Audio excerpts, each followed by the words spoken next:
Praise the lord. యేసుక్రీస్తు వారి పరిశుద్ధమైన నామంలో మీ అందరికీ వందనాలు, శుభాలు తెలియపరుస్తూ ఉన్నానండి. దేవుడు మన మధ్యలో ఉండి అద్భుతమైన కార్యములు చేయును గాక అని దేవుని వాక్యం సెలవిస్తున్న దేవుడికి మనము మన జీవితాన్ని అప్పచెప్పుకునేటువంటి బిడ్డలుగా ఉండాలి.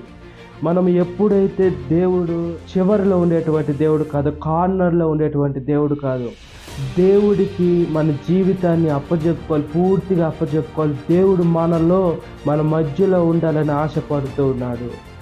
దేవుడు ఏదో చెట్ల కింద పొట్ల కింద ఒక 4 గోడల మధ్యలో ఉండేటువంటి దేవుడు కాదండి. మన దేవుడు ఈ లోకమంతా వ్యాపించి ఉన్నాడు. ప్రతి ఒక్క మనసు, ప్రతి ఒక్క మనిషిని సృష్టించిన దేవుడు, నమ్మదగిన దేవుడు. ప్రతి ఒక్కరు మాట్లాడుకునేటువంటి ప్రతి ఒక్క మాట దేవుడు వింటూ ఉన్నాడు. దేవుడు లోకంలో వ్యాపించి ఉన్నాడండి. ఒక ఫోటోలో బంధించేది కాదు, లేదా ఒక గుడిలో బంధించేది కాదు, లేదా ఒక చెట్టు కింద ఉండేటువంటి దేవుడు కాదండి. దేవుడు మనలో ఉండి మన మధ్య ఉండి మనం నడిపించాలని ఆశపడుతూ ఉన్నాడు. దేవుడు లేకుండా ఈ లోకంలో సాతాను ఉండి ప్రతి ఒక్క యవనస్తులను, ప్రతి ఒక్క యవనస్తురాలను ఈ లోకంలో సోషల్ మీడియా యాప్ల ద్వారా వాళ్ళ జీవితాలు నాశనం చేస్తూ ఉంది. మన జీవితాలు ఎప్పుడైతే దేవునికి సమర్పించుకుంటామో, దేవుని పాదాల దగ్గర మన జీవితాన్ని మనం అప్పచెప్పుకుంటామో, దేవుడు ఏదైనా చేస్తారు, నమ్మదగిన దేవుడు. కాబట్టి మన జీవితాన్ని దేవుడికి సమర్పించి మన బ్రతుకు దేవునికి అప్పచెప్పి మన మధ్యవర్తిగా దేవుడు ఉండినట్లుగా ప్రార్థన. మహాపరిశుద్ధాత్మ దేవ, మా ప్రియ పరలోకపు తండ్రి, మీరు మా మధ్యలో ఉండి కార్యాలు జరిగించమని అడుగుతున్నాం.